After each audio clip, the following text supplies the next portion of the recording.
Well, talking to somebody who probably is as demonic as we think he is, Vladimir Putin and Ukraine, as we're doing this interview, he's been issuing more bellicose threats about using nuclear weapons. Yeah. From Surprise. Do you think he would actually do that? Yes. And what kind of person is he, Putin, do you think? Well, he's a lot more like everybody else than anyone thinks. You know, the notion that he's Hitler or Stalin, that's just foolish. I don't see any evidence for that at all. I mean, first of all, Hitler and Stalin were very singular types, and there's a bit of Hitler and Stalin in everyone, so, you know, there's some truth in that. Maybe there's more in the typical Russian leader than normal. A bit of Hitler normal. in everyone? Really? There's more than a bit. Really? Oh, absolutely. Yeah, well, why would have Nazism spread the way it did? You know, people think, well, that's all top down. It's not top down. There's a part of people that are all these people who informed on Kate Berbelsing. Well, didn't Goebbels say that the way to get vast numbers of people to go along with what you want to do is to terrify them? You can do that. You hold a grip of terror over them. Oh, yeah, but... And in a way, that's what Putin's now doing with the Russian people, where he's going back now into a position of they're all trying to get us, they want to attack us, they want to take us over. He's terrifying his people to rally support for what at the moment is a conflict he has started, which is not going the way he assumed.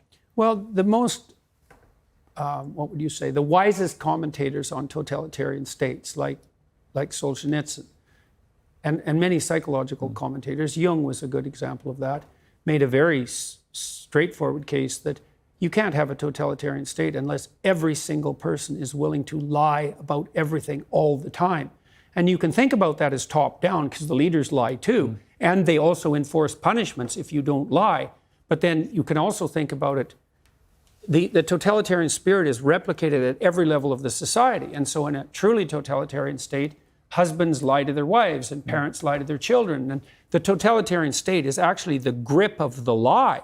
And so, and people will certainly go along with that. I mean we're seeing that emerge here with cancel culture. It's like, lie or else. Yes. It's like, yeah, well. And the Russian people will be bombarded all the time with state media propaganda and will be buying into a lot of what Putin is saying. Yeah. How does this war end, do you think? We're going to find out this winter. Well, I know what I would do in his shoes. I'd wait till the first cold snap and shut off the taps. Right. Well, because of course he's going to do that. He's got the control over the energy. Of course he's going to do that. He's already warned the West with his insistence that maintenance problems were necessary and the pipelines had to be shut down. Do you think he will use a nuclear weapon? If necessary, he'll use a tactical battlefield weapon. Even if it starts World War III? It won't. Probably. Why? Because we wouldn't respond? What's in it for us? If you let him do it and get away with it, where does that end? Then you are into a hit analogy. There's you can get yourself in a situation, no problem, where there's no good outcome. We're trying to do that right now on every front we can possibly imagine. We can easily get ourselves in a situation where it's hell this way and hell that way.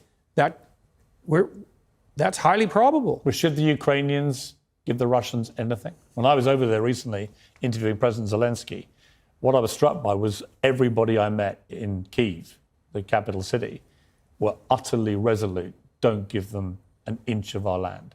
Yeah, well, I can't speak to that because I don't know what the preconditions for peace might be. But I do know that naive notions that the Russians are going to lose somehow, or that we're going to win, I just don't understand. I don't understand that. Well, what do you mean we're going to win? What are we going to win here exactly? Well, I guess a victory would be that the Russians retreated from Ukraine. With Ukraine in ruins. Right. Well, okay, fine. That's a hell of a victory. Like, I think Putin could manage that because I think he could tell his people, and I think they might buy it. It's like, we accomplished our objective. We devastated Ukraine and we kept it out of the hands of the West. And that's not great. It's not what we had hoped for, but it's better than the alternative. And I think they would buy that. And I think when Putin went into Ukraine, I thought a bunch of things, which I made a YouTube video about that. People criticized like mad. I thought, okay, well, what's happening here? Oh, I see. His end game for failure is that Ukraine is left in a smoking ruin. Oh, that's a victory. So then he can lose with impunity. Right. So how can we win?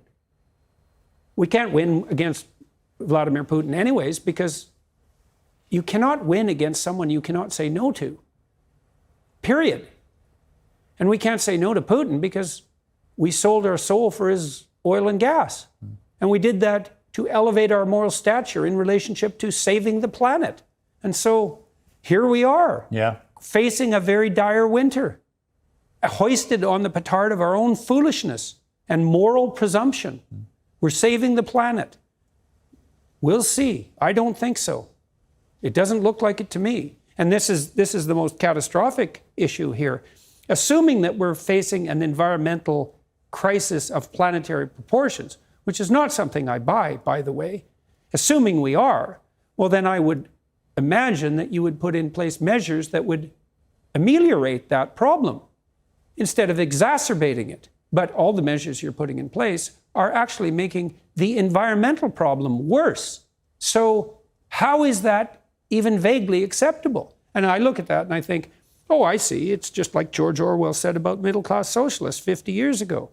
It's not that you love the planet, it's that you hate humanity.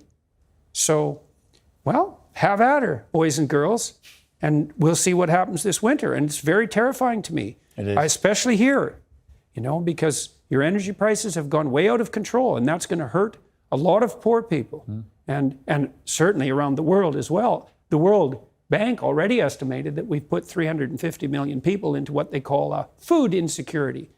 350 million.